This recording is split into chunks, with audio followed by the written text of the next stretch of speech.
예수 그리스도께서 부활하신 영광의 아침입니다. 우리는 이 역사적인 사실의 증인으로서 새벽 예배를 드리고 있습니다. 자, 오늘 말씀을 통해서 예수 그리스도가 부활하심으로 인하여 어떤 일이 일어났고 그 은혜가 우리에게 어떻게 임하였는지를 말씀을 드리고, 그리고 예수 그리스도께서 부활하신 후에 갈릴리로 가셨다라는 말씀이 나오게 되는데, 그 말씀은 오늘 오전 예배 때의 말씀을 드리도록 하겠습니다. 우리가 지난 금요일 날 이사야서 53장 1절에서 6절까지의 말씀을 통하여 예수 그리스도가 많은 고난을 당하시게 되는데, 그 고난을 당하시는 이유가 여호와 하나님께서 우리의 모든 죄악을 그에게 전가시키셨다라고 말씀을 통하여 확인하였습니다. 그 말씀이 무슨 말씀인가 하면 우리의 모든 죄악을 짊어지시고 십자가에 죽으셨다. 구약의 제사법을 보게 되면 하나님께서 제사 제도를 허락하셨습니다. 제사 제도를 허락하신 이유가 무엇이냐 하면 하나님께서 죄인들을 사랑하시고 기뻐하심으로 돌보기 위하여 제사법을 만드셨습니다. 그 사랑하심이 무엇이냐 하면 사람이 죄를 짓게 되면 죄값을 치루어야 되잖아요. 그러면 죄값은 사망이에요. 내가 죄를 지었으니 죄값을 치르기 위해서는 내가 죽을 수밖에 없어요. 그런데 하나님께서 자비를 베풀어 주시사 대리적인 제사 제도를 허락하셨어요. 내가 죄를 지어서 죽어야 되는데 나를 대신해서 동물이 죽는 제사 제도를 허락하셨단 말입니다. 그래서 내가 죄사함을 받기 위해서 제사를 드리는데, 그때의 동물을 가지고 가서 동물에게 나의 죄를 안수함으로 인하여 나의 죄를 그 동물에게 집어넣음으로 인하여 동물이 죽게 되는 거예요. 동물이 죽게 되면 내 죄사함을 받게 된다라는 겁니다. 그리고 그 제사 제도를 통해서 하나님과 죄인들이 화목할 수 있는 은혜를 허락해 주시는 것입니다. 자, 그와 같은 제사법을 통해서 예수 그리스도께서 금요일 날 우리의 모든 죄악을 짊어지시고 십자가에 죽으셨습니다. 그러면 이제 이 제사를 여호와 하나님께서 받으시느냐 안 받으시냐, 우리의 죄악을 짊어지시고 죽으셨는데 과연 우리의 죄사함이 있는가 없는가를 무엇으로 확인하느냐 하면 바로 부활이라는 겁니다. 부활을 통해서 죄사함을 받고 우리의 죄가 사해졌음을 증거할 수 있다는 것입니다. 자, 그게 어떻게 되느냐 하면 백성들의 죄를 들고 여호와 하나님 앞에 나아가 제사를 드릴 때에 그 제사에 제물이나 또는 제사를 주도하는 대제사장에게 흠이 있게 되면 여호와 하나님께서는 그 제사를 받지 않으셔요. 그러므로 인해서 대제사장이 하나님 앞에서 죽게 됩니다. 대제사장이 지성소를 들어가서 하나님 앞에서 제사를 드릴 때에 발목에 끈을 묶어 들어가게 됩니다. 그리고 제사를 드릴 때에 몸을 흔들어 제사를 드림으로 인해서 딸랑딸랑 소리가 나요. 방울 소리가 나지 않게 되면 대제사장이 죽은 것입니다. 그러면 사람이 들어가서 그 사람을 끌어내올 수가 없어요. 그래서 발목에 묶인 끈을 통하여 그 죽은 사람을 끌어내는 겁니다. 자, 그러면 제사를 드리러 여호와 하나님 앞에 나아간 제사장이 다시 돌아오게 되면 하나님께서 제사를 받으신 것이고, 제사장이 죽게 되면 하나님이 제사를 안 받으신 것이 되는 거지요. 자, 그러면 예수 그리스도께서 부활하셨다 함은 우리의 죄 사함을 위하여 예수 그리스도가 십자가에 죽으심이 하나님이 기뻐하시고 우리의 죄가 사함을 받았다는 증거가 되는 겁니다. 그렇지요. 그 일을 예수 그리스도께서 이루셨어요. 그러면 이제 생각하셔야 할 것이 무엇이냐면, 예수 그리스도께서 우리의 죄악을 짊어지시고 십자가에 죽으셨는데 그 은혜가 과연 나에게 임할 것인가에 대한 문제가 생기게 되잖아요. 그 문제에 대해서 로마서 6장을 가게 되면, 로마서 6장입니다.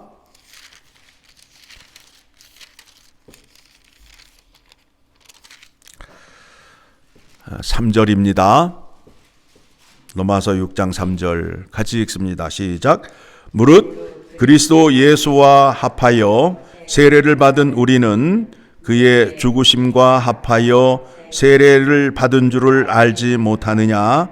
그러므로 우리가 그의 죽으심과 합하여 세례를 받음으로 그와 함께 장사되었나니, 이는 아버지의 영광으로 말미암아 그리스도를 죽은 자 가운데서 살리신과 같이 우리로 또한 새 생명 가운데서 행하게 하려 하심이라. 자, 예수 그리스도가 이루신 그 은혜를 우리가 받게 되는데 무엇을 통하여 얻게 된다고요?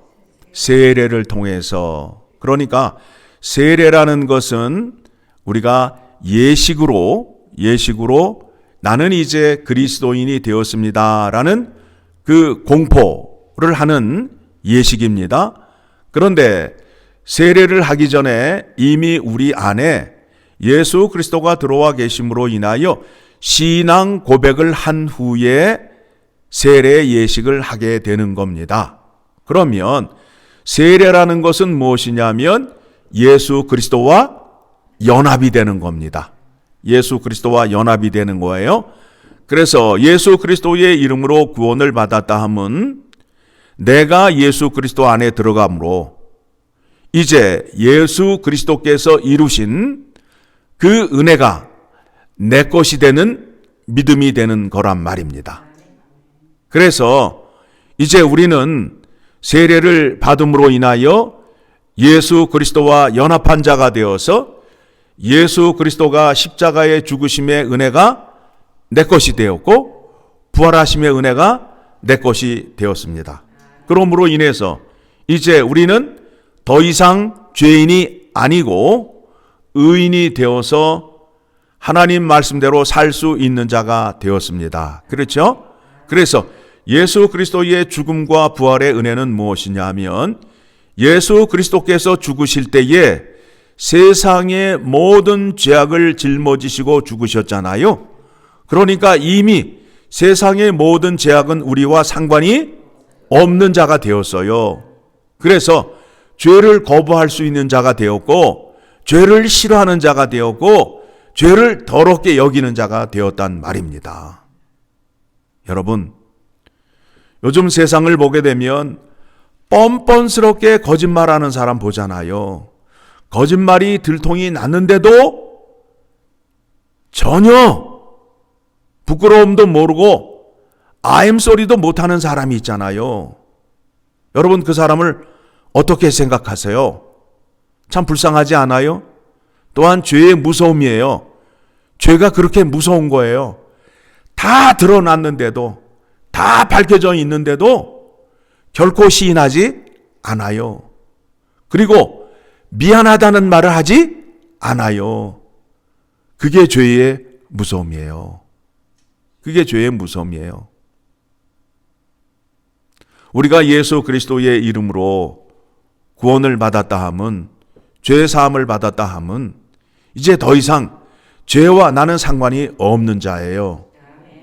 그런데 우리는 육신이 연약한 거로 실족할 수 있어요.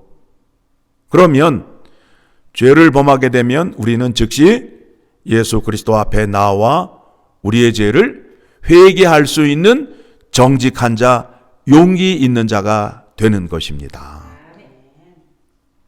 교회 안에 거짓이 들어오고 술수가 들어오게 되면 교회는 갈라질 수밖에 없어요. 갈라질 수밖에 없어요. 그래서 교회 안에 모여 있는 사람들은 죄를 지을 수 있지만 정직한 자가 되어서 내가 죄가 무엇인지를 깨닫게 되면 즉시 예수 그리스도 앞에 나아가 용서와 회개의 기도를 함으로 인하여 죄 사함을 받을 수 있는 특별한 은혜와 권세를 가진 자입니다. 그리고 내 안에 죄가 들어오게 되면 그 죄로 말미암아 속이 거북해요. 괴로워요.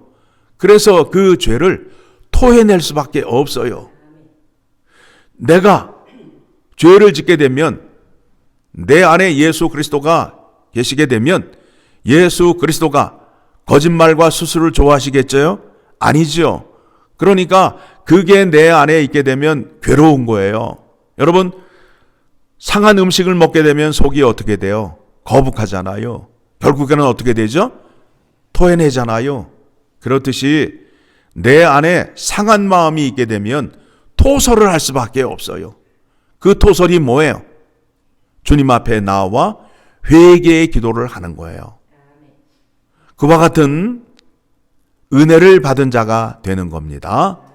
그리고 부활의 은혜를 받은 자는 무엇이냐 하면 하나님 앞에 산 자가 되었어요. 하나님 앞에 산 자가 되었습니다. 그래서 새롭게 됐다고 얘기하잖아요. 그래서 새롭게 된 자, 눈이 밝아졌어요. 하나님을 바라볼 수 있게 되었어요. 귀가 막혔었는데 귀가 뚫렸어요. 예수 그리스도가 이 땅에 오셔서 많은 병자를 고치셨는데 눈 먼 자, 귀 먹은 자, 말 못하는 자, 걷지 못하는 자를 고쳤잖아요. 거기에는 상징적인 의미가 있어요. 하나님의 말씀을 듣지 못하는 자 귀를 뚫어 두셔서 하나님의 말씀을 듣게 하였고, 혀가 굳은 자, 하나님께 기도하지 못하고 찬양하는 자의 혀를 침을 뱉어서 저주해서 그 혀를 풀게 하여서 하나님께 기도하고 하나님께 찬양하도록 만들어 주었어요. 나면서부터 걷지 못하는 자의 발과 발목에 힘을 주어서 그가 일어나 걸어서 어디를 가죠? 성전 안에 들어가 하나님을 찬양하는 그 모습을 복음서에서 우리가 살필 수 있잖아요. 그 은혜를 받은 자가 되는 겁니다. 부활의 은혜를 받은 자는 하나님을 볼 수 있고요. 하나님의 말씀을 들을 수 있고요. 혀가 풀림으로 인하여 하나님께 기도하고 찬양할 수 있는 자리로 나아가게 되고, 발과 발목에 힘이 있어서 저 세상으로 향하여 나아가는 것이 아니라 성전 안으로 들어와 예배당에 들어와 나를 구원해 주신 하나님의 놀라운 구원의 능력과 감사를 찬양하는 자리로 나아가게 되었다라는 겁니다. 자, 여러분들이 세례를 통하여 내가 부활의 은혜, 죄사함의 은혜를 받았다라고 확인하였습니다. 그러면 이제 여러분은 더 이상 신분이 죄인이 아니고 의인이 되었지요. 그러면 여러분이 이제 어떻게 사셔야 되겠어요? 이전에는 마귀의 종으로 살았는데 이제는 하나님의 종, 예수 그리스도의 종으로 삶으로 인하여 이전에는 누구의 일을 했어요? 마귀의 종으로서 마귀가 시킨 일을 하였지만 이제는 주인이 바뀌었잖아요. 주인이 예수 그리스도가 되었잖아요. 이제 누구의 일을 하셔야 돼요? 예수 그리스도의 일을 하셔야 되잖아요. 그래서 모든 착함과 의로움과 진실함으로 모든 일을 할 수 있는 자가 된 것입니다. 그래서 로마서 6장 18절의 말씀을 보게 되면 이제 우리의 신분이 바뀌게 되었어요. 같이 읽습니다. 죄로부터 해방되어 의에게 종이 되었느니라. 그렇죠? 예, 그러니까 이제 우리가 12절부터 말씀 봅니다. 12절 시작. 그러므로 너희는 죄가 너희 죽을 몸을 지배하지 못하게 하여 몸의 사욕에 순종하지 말고 또한 너희 지체를 불의의 무기로 죄에게 내주지 말고 오직 너희 자신을 죽은 자 가운데에서 다시 살아난 자 같이 하나님께 드리며 너희 지체를 의의 무기로 하나님께 드리라. 죄가 너희를 주장하지 못하리니 이는 너희가 법 아래에 있지 아니하고 은혜 아래에 있음이라. 우리의 신분이 바뀌었어요. 예수 그리스도의 부활로 말미암아 이와 같은 은혜가 우리에게 임하였다는 것입니다. 이 말씀을 기억하시면서 내가 부활의 은혜를 받은 자로서 이제 나는 예수 그리스도의 부활의 증인이 된 거 아니에요? 그렇죠? 사람들이 물어볼 때에 야, 예수 그리스도가 부활한 증거를 가지고 와봐라. 그렇게 말할 때에 어떻게 대답하시면 된다고요? 내가 바로 증거다. 증거다. 내가 이전에는 죄인이었는데 예수 그리스도의 죽음과 부활을 통하여 내가 의인이 되어서 이제 내가 사는데 죄의 종로를 타지 아니하고 의의 무기로 의의 병기로 살고 있지 않느냐라고 반문을 하게 되면 그것이 바로 성경적인 믿음이요 하나님이 원하시는 대답이라는 겁니다. 우리가 예배를 드리고 있는데 우리는 지금 예수 그리스도의 부활의 증인으로서 예배를 드리잖아요. 그래서 예수 그리스도의 부활의 영광을 찬양할 수 있는 자리로 나아가게 되는 겁니다. 그 분이 부활하심으로 인하여 내가 부활의 은혜를 얻어서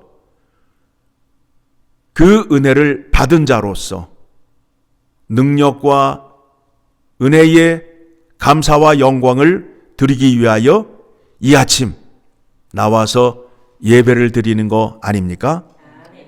이와 같은 믿음이 부활절날만 있는 것이 아니라 매일매일 이렇게 사셔야 됩니다. 매일매일 죄에 대하여는 죽고 하나님 말씀 앞에서는 산자로 살아야 된다라는 것입니다. 이 은혜가 여러분이 이 땅에 사는 동안 또 예수 그리스도가 다시 오는 그날까지 함께 하기를 간절히 소망합니다.